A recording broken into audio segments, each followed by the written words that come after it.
The rain hammered against the windows of the Thorne estate, a relentless percussion accompanying the interrogation. Jedediah Stone, his gaze sharp and unwavering, watched Elias Thorne fidget under the weight of his suspicion. Clem stood silently near the door, his hand resting on the butt of his revolver, a quiet sentinel against any sudden movement. The veranda, vast and shadowed, offered little solace from the storm's fury. "Mr. Thorne," Jed began, his voice low and steady above the downpour, "you claim to have found your brother in his study. Can you describe what you saw?" Elias wrung his hands, his eyes darting towards the grand staircase that spiraled downwards into the house's lower levels. He was slumped over his desk. A single lamp was lit. I called out, but there was no answer. "And you touched nothing?" Elias stammered. I tried to help him. I checked for pulse. Jed's eyes narrowed. "You didn't notice anything unusual? A struggle? A weapon?" "No, Marshal.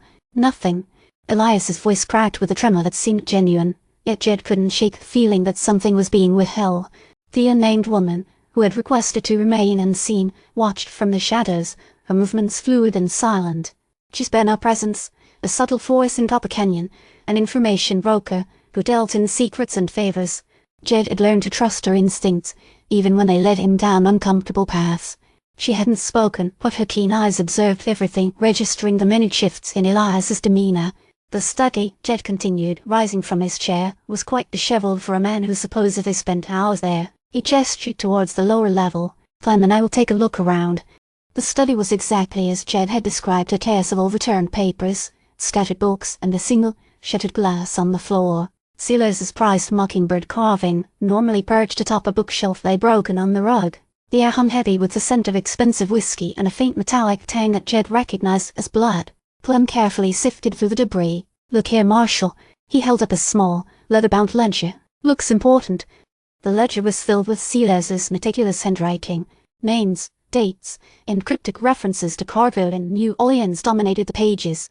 A single entry, circled in red ink, caught Jed's eye: "The ruby, retrieve and secure." New Orleans, Jed muttered, just like his father's operation, the smuggling ring that had brought so much wealth and trouble to Copper Canyon decades ago. Silas had been trying to resurrect it. Suddenly, a glint of red caught Jed's attention.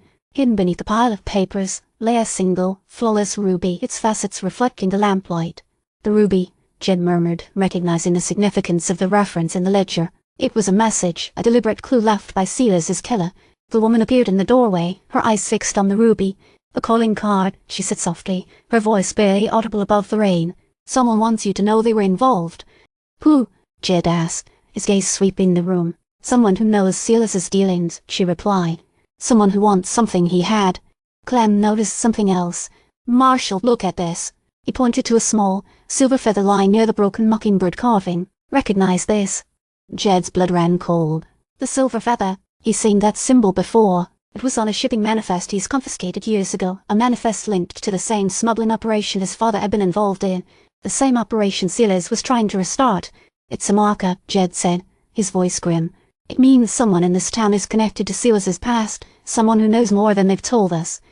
The woman's expression remained unreadable. "Someone who believes they are entitled to what Silas sought, a retriever of lost treasures." She paused, her eyes glinting in the lamplight.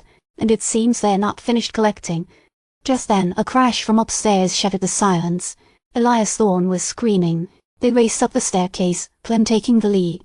They found Elias collapsed on the floor of his bedroom, a single playing card, the Queen of Spades, lying on his chest. "He's alive," Clem said, kneeling beside the man.